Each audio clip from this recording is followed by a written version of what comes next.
tough. The Woitudes. Matthew has Beatitudes, Luke has Beatitudes and Woitudes. Father Ron Rolheiser was sharing about, he was giving a retreat to priests, and during the retreat, one of the priests said, I want you to come and visit our group, a small sharing group that we have. And when he did, he met with a group of priests that tried to meet as often as possible, and they just completely exposed what was going on in their heart. It was a searing evaluation of what was happening in their lives. Because they said, they all came to realization they didn't just want to be good priests, they wanted to be great priests. And they realized they couldn't rest.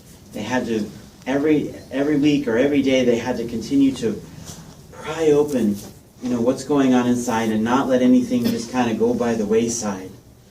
And Father Rolheiser was so impressed by that desire to really get to that authentic person that God was calling them to become. And when we look at St. Teresa's life, we see the same thing happened in her life. She was in a convent that they said just wasn't very, it just wasn't anything going on. It was very spiritually lax. I was reading a history. It was basically kind of a home for rich women that had kind of gone into this convent life, but it really wasn't like that. And she came to this day that she said, no, this can't be. I have to really live what I'm being called to live. And that's where she began this movement to reform her order, to reform the way of life that she had come to embrace. And most of the time, right now, the culture, the prominent culture usually focuses on her ecstasies and visions, and they usually take them out of context. They don't see it in the context of a woman who, along with reforming her own spiritual life and changing how she approached things and really just being completely honest with herself and completely open to the grace of God and trying to move her sisters in the same direction, and all the hardships she faced in that. And seeing that in the context of what God was doing to strengthen and support and guide her through these visions she was having, through the ecstasies she was having, to support the effort of getting down to a really authentic living of the faith. And in the readings that we have today, we have teachings about that. We sort of jokingly talked about the Woitudes of Luke, but Luke is very good about presenting this balanced look at what Jesus was seeing in the world around him. And many times we think, oh, those terrible Pharisees.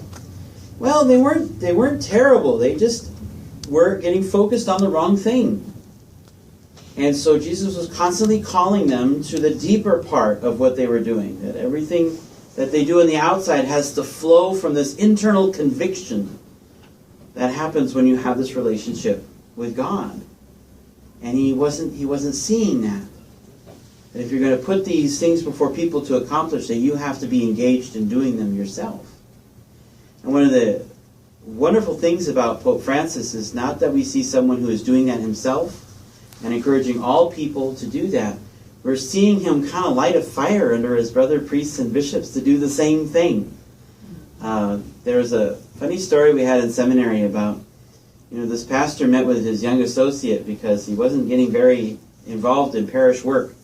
And the associate said, well, I don't want to suffer burnout. And the pastor said, well, you can't burn out if you don't light the fire first. So, kind of a sense of really connecting ourselves deeply with our own spiritual life and our own rootedness in that relationship with Christ. And then from that flows the ability to challenge others and to encourage others and to journey with them as they are doing the same. And so we come to this section of Paul's letter to the Galatians, where Paul presents these two different ways of living. And he's not talking about people who are not baptized. He's looking at this community.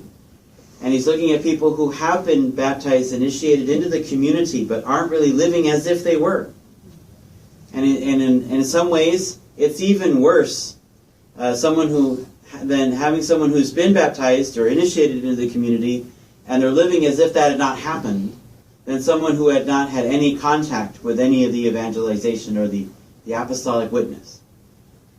And he's saying that happens when we get kind of dormant in our spiritual life, when we get kind of, well, I'll do this sort of thing and that'll be okay.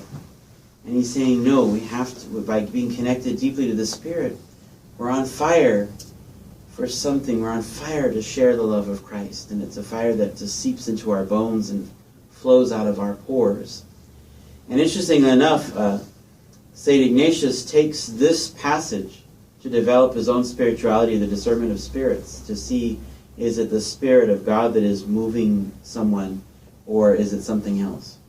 And that it plays out in these kinds of ways.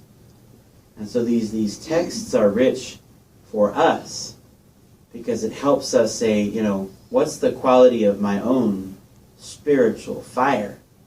Is it just kind of flickering there, or am I trying to fan it into a flame? And using that opportunity to open myself to God's grace. And so St. Teresa of Avila, she stands before us as someone who is challenging and encouraging us to just not just kind of sit there and let God do whatever, but just to be actively engaged in that relationship, to allow that fire to just seep right into us and flow out of our being. And through that, to really catch other people on fire in their love of Christ, and to be willing to journey with them as they struggle to allow that fire to move them also. And to not be unsympathetic to people's struggles in the spiritual life, but instead to be solicitous. How can I be of help to this person? So we got some fiery readings, but it's not like fire and brimstone. It's the fire of the Spirit that wants to leap out of our hearts, that wants to just spread around and draw people into this wonderful divine life. And so ultimately, we have to ask the question, are we trying to put out that sacred fire? Or are we trying to enkindle it in the hearts of others?